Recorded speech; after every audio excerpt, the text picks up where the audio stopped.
ಯಾಗಾದಿಗಳನ್ನು ಮಾಡುವಾಗ ತೊಂದರೆ ಕೊಡೋದು ಮಾಡ್ತಾ ಇದ್ರಂತೆ. ಆ ರಕ್ಷಣೆಗೋಸ್ಕರವಾಗಿ ಮಧ್ಯದಲ್ಲಿ ಶಿವನನ್ನ, ಬಲಭಾಗದಲ್ಲಿ ಕಾರಭೈರವರನ್ನ, ಎಡಭಾಗದಲ್ಲಿ ವೀರಭದ್ರನನ್ನ ಆರಾಧನೆ ಮಾಡಿ ಮುನೀಶ್ವರ ಅನ್ನೋ ಹೆಸರಲ್ಲಿ ಆರಾಧನೆ ಮಾಡ್ತಾ ಬಂದ್ರು. ಮೂರು ಕಲ್ಲು ಏನಕ್ಕೆ ಶಿವನೇ ಮೂರು ಕಲ್ಲಿಲ್ಲ ಒಂದಿಲ್ವಲ್ಲ? ಮೂರು ಯಾಕೆ ಪೂಜೆ ಮಾಡ್ತಾರೆ? ಯಾವ ದೇವರು ಮೂರು ಕಲ್ಲಲ್ಲಿ? ಮತ್ತಲ್ಲಿರ್ತಕ್ಕಂಥವನೇ ಪರಮೇಶ್ವರ ಶಿವ. ಮುನಿಗಳ ಪ್ರತಿರೂಪವಾಗಿ ತಾನು ಅಭಯವನ್ನ ಕೊಟ್ಟಿರ್ತಾವನು. ಅಲ್ಲಿ ಕ್ಷೇತ್ರ ಪಾಲಕನಾಗಿ ಕಾಲಭೈರವನನ್ನ, ಯಜ್ಞ ರಕ್ಷಕನಾಗಿ ವೀರಭದ್ರನನ್ನ ಅಲ್ಲಿ ಅವರು ಪ್ರತ್ಯಕ್ಷವಾಗಿ ಆರಾಧನೆ ಮಾಡ್ತಾ ಪೂಜೆ ಮಾಡ್ತಾ ಬರ್ತಾರೆ. ಕೆಲವೊಂದು ಭಾಗದಲ್ಲಿ ಶಕ್ತಿ ದೇವತೆಯನ್ನು ಕೂಡ ಆರಾಧನೆ ಮಾಡೋದಿದೆ. ಮುನೇಶ್ವರನ ಸಹಿತವಾಗಿ ಅಕ್ಕಯ್ಯಮ್ಮ ಅಂತ ಹೇಳಿ, ಚೌಡೇಶ್ವರಿ ಅಂತ ಹೇಳಿ ಪೂಜೆ ಮಾಡೋದು ಇದೆ. ಈ ಪ್ರಕಾರ ಆರಾಧನೆಯನ್ನ ಮಾಡ್ತಾ ಹೋಗ್ತೀವಿ.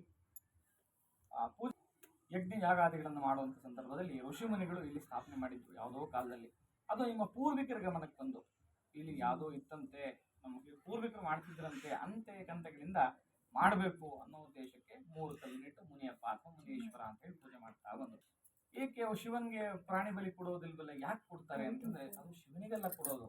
ಅವನ ಕ್ಷೇತ್ರ ಪಾಲಕರಿದಾರಲ್ಲ ಇಬ್ರು, ಒಬ್ಬ ಕ್ಷೇತ್ರ ಪಾಲಕ ಕಾಲಭೈರವ, ಮತ್ತೊಬ್ಬ ವೀರಭದ್ರ ಅಂತಕ್ಕಂಥ ದೇವತೆಗೆ ನಾವಿಲ್ಲಿ ಕೊಡೋದು. ನಮ್ಮ ಭಾಗದಲ್ಲಿ ನಾವು ಮುನೇಶ್ವರ ಅಂತ ನಾವು ಪೂಜೆ ಮಾಡ್ತೀವಿ.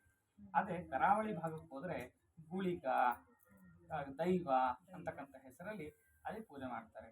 ಅಲ್ಲಿ ದೈವವನ್ನ ನಾವು ಇಲ್ಲಿ ಮುನೇಶ್ವರ ಅಥವಾ ಮುನಿಯಪ್ಪ ಅಂತಕ್ಕಂಥ ಹೆಸರಲ್ಲಿ ಪೂಜೆ ಮಾಡಿದ್ರೆ ಅಲ್ಲಿ ಗುಳಿಕ ಮತ್ತೆ ಬೇರೆ ಬೇರೆ ಹೆಸರಿನಲ್ಲಿ ಕಡೆ ದೇವತಾರಾಧನೆಯನ್ನು ಮಾಡ್ತಾರೆ. ಅದು ಕೂಡ ಶಕ್ತಿ ಶಿವನ ದೂತರು ಅಂತ ಹೇಳ್ತಾರೆ ಅವರನ್ನ. ಇವರು ಕೂಡ ಶಿವನ ದೂತರೆ. ಹೆಸರು ಬದಲಾವಣೆ, ಆಚಾರ ವಿಚಾರ ಎಲ್ಲ ಬದಲಾವಣೆ ಆಗುತ್ತೆ. ಸೊ ಮಾಡೋದಕ್ಕೆ ಮುಂಚೆ ಯಾರಿಗೆ ಮಾಡ್ತಿದ್ದೀವಿ ಪೂಜೆ? ಮುನೇಶ್ವರನಿಗೆ ಮಾಡ್ತಿದ್ದೀವಿ. ಮುನೇಶ್ವರ ಅಂದ್ರೆ ಯಾರು? ಮುನಿಗಳನ್ನ ಹಿಂದೆ ರಕ್ಷಣೆ ಮಾಡಿದ್ದವರು ಮುನೇಶ್ವರ.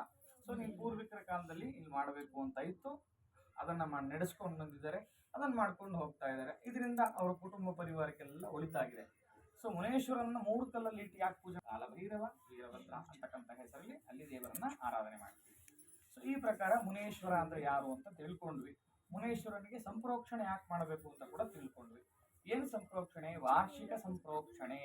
ಅಶೌಚವಾಗಿರುತ್ತೆ, ಎಲ್ಲರೂ ಬಂದು ಹೋಗಿರ್ತಾರೆ, ಅದೆಲ್ಲ ಒಂದು ದೈವತ್ವ ನಮಗೆ ವಾಪಸ್ ಬರಬೇಕು ಅಂತ ಹೇಳಿದ್ರೆ ಶುದ್ಧ ಮಾಡಬೇಕು. ಅಳ್ತಾ ಇರೋ ಮಗು ಸುಮ್ಮನೆ ಏಕಾಏಕಿ ಸುಮ್ಮನಾಗಲ್ಲ. ಮಗು ಸ್ನಾನ ಮಾಡಿಸಿ ನೀಟಾಗಿ ಬಟ್ಟೆ ಹಾಕಿದ್ರೆ ಬರಗೆಲ್ಲ ಮಾಡಿದ್ರೆ ಹೌದು.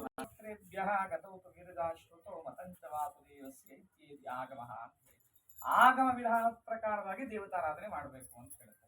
ಅದೇ ಪ್ರಕಾರವಾಗಿ ನಾವಿಲ್ಲಿ ಗಣಪತಿ ಸಂಕಲ್ಪ, ಗಣಪತಿ ಪೂಜೆ, ಪುಣ್ಯಾಹ ಮಾಡಿದ ನಂತರದಲ್ಲಿ ಕಲಶ ಸ್ಥಾಪನೆ, 5 ಕಲಶಗಳನ್ನು ಇಟ್ಟಿದ್ದೀವಿ. ಕಲಶ ಸ್ಥಾಪನೆ ಶಿವ ಪಂಚಾಯತನ ಅನ್ನುವಂಥ ಆಗಮ ವಿಧಾನದಲ್ಲಿ ಕಲಶ ಸ್ಥಾಪನೆಯನ್ನು ಮಾಡಿ ಹಿಂದೆ ನವಧಾನ್ಯಗಳನ್ನು ಇಟ್ಟಿದ್ದೀವಿ, ನವಗ್ರಹಗಳ ಆರಾಧನೆಯನ್ನು ಮಾಡ್ತೀವಿ. ನಂತರದಲ್ಲಿ ನಾವು ಮುನೇಶ್ವರನಿಗೆ ಅಭಿಷೇಕವನ್ನು ಮಾಡ್ತೀವಿ.